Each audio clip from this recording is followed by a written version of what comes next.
Otunba Gbadega, Dr. Femi-Alabi, and Yeye Otunba, Dr. Mrs. Femi-Alabi.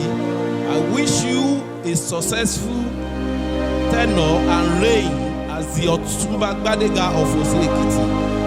I wish you the best. I wish your family and everybody the best. And I wish every one of us that are celebrating today.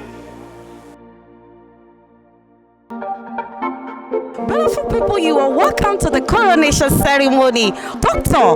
Femi-Alabi and Dr. Mrs. Femi-Alabi as the Otunba Gbadega and Yeye Otunba Gbadega of Osi-Ekiti. It's going to be a great day today because we will be celebrating the cultural heritage of Osi-Ekiti, and we are going to have a lot of dignitaries, a lot of royalties. We are here today to celebrate an Ekiti indigene, a very wonderful friend of mine, Dr. Femi-Alabi, and the wife, Dr. Mrs. Alabi, on their chieftaincy installation as Otunba Gbadega and Yeye Otunba Gbadega of Osi-Ekiti. What is happening live in Ekiti is that we are doing the installation, or let's say the coronation of our friend as the Otunba Gbadega of Osi-Ekiti in Ekiti State.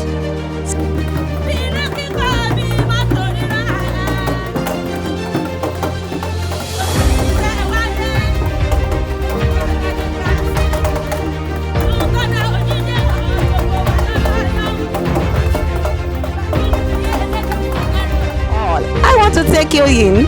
Are you ready to do that with me? Let's go there.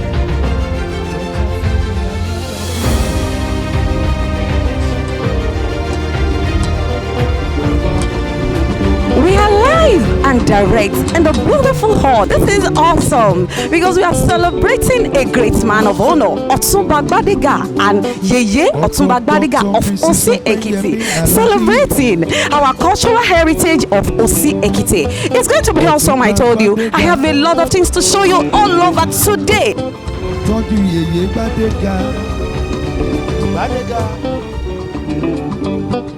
I'm Royal Highness, representing His Imperial Majesty Yeye Otunba here, and also representing Ojaja Smart City in Ekiti. Dr.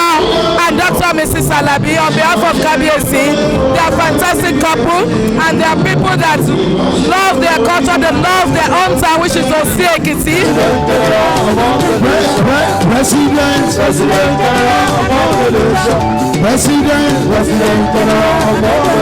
President General. Lẹ́ni la ń ṣe ìfinijoyè ọba Olósì of Osi ní ìpínlẹ̀ Ekiti. Àwọn náà fi wá joyè, èmi ìyàwó mi àtẹ̀mí náà wọ́n fi wá joyè.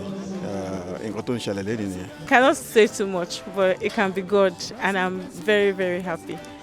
A dúpẹ́ lọ́wọ́ Ọlọ́run tó mú wọn wá síbí láyọ̀ àtàlàfíà. A tún dúpẹ́ in anticipation pé wọ́n tún máa délé wọn láyọ̀ àtàlàfíà. A dúpẹ́ o.